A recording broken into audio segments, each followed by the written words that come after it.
I'm Teisha Bader with Shalom TV's News Update.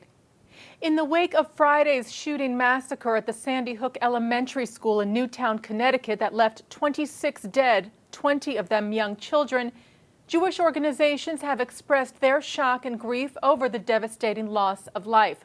Among them, the National Council of Jewish Women, who said, "We are deeply saddened to hear of this senseless shooting at Sandy Hook Elementary School. The fact that children were targeted in this violent act makes it all the more tragic." Deputy Director of the Religious Action Center of Reform Judaism issued a statement saying, "The Talmud teaches us, he who takes one life, it is as though he has destroyed the universe. The loss of so many lives, including children, is not just devastating, it is unacceptable."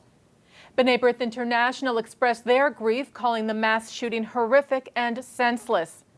The National Council of Young Israel said the tragedy transcends religious affiliations, saying the horrific loss affects us all, and we shed tears for each and every one of those whose lives were cut short by this nightmare. Anti-Defamation League National Director Abe Foxman and ADL Connecticut Regional Director Gary Jones issued a statement saying, "We mourn with the victims of the families and the entire community. There is nothing that can justify the killing of innocents, especially young children." B'nai B'rith, NCJW, and the Reform Movement and the ADL voiced an urgent call for tough and effective gun control legislation to try and prevent such incidents in the future. Several of the organizations called for the reinstatement of the assault weapons ban, which went into effect in 1994 but was not renewed by Congress when it expired a decade later. They also called for other enforceable gun control measures.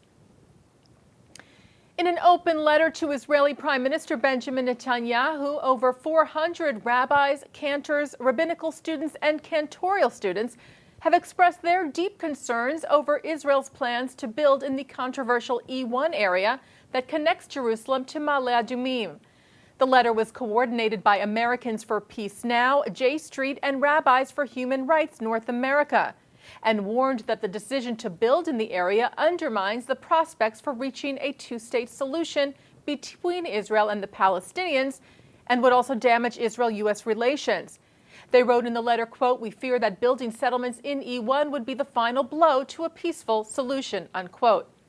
Israel announced its approval of the construction plans in E1 after the Palestinians bid at the UN for upgraded status.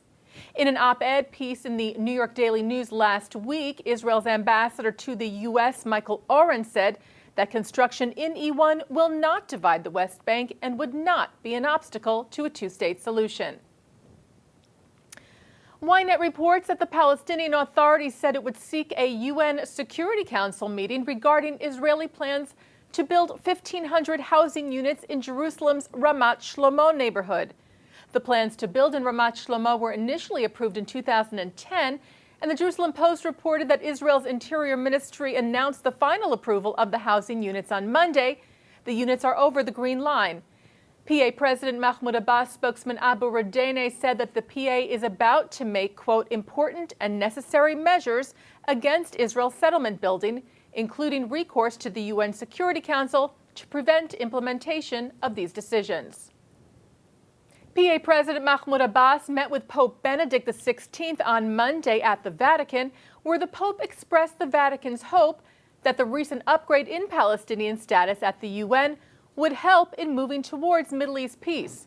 Abbas met with the Pope as part of a tour of Europe to thank those countries who voted for the Palestinian upgrade at the UN General Assembly last month, which upgraded Palestinian status to that of a non-member observer state, the same status shared by the Vatican. The Vatican released a statement saying it is hoped that the resolution will encourage the commitment of the international community to finding a fair and lasting solution to the Israeli-Palestinian conflict, which may be reached only by resuming negotiations between the parties in good faith and according due respect to the rights of both. A new poll conducted by the Pew Research Center for the People and the Press shows that the American public continues to be more sympathetic towards Israel in regards to the Israel-Palestinian conflict. The poll, conducted from December the 5th through the 9th among 1,503 adults, shows that 50% say they sympathize more with Israel, with 10% saying they sympathize more with the Palestinians. According to the poll, these percentages have remained fairly unchanged over the past 6 years. When broken down by political affiliation, conservative Republicans maintain strong support for Israel, with 75% saying they sympathize with Israel, compared with just 2% who sympathize with the Palestinians. By contrast, liberal Democrats are much more divided. 33% sympathize more with Israel, 22% with the Palestinians. Independents sympathize more with Israel by a 47% to 13% margin. The Pew Research Center for the People and the Press is an independent, nonpartisan public opinion research organization that studies attitudes towards politics, the press, and public policy issues in Washington, D.C. And that's Shalom TV's News Update. I'm Teisha Bader.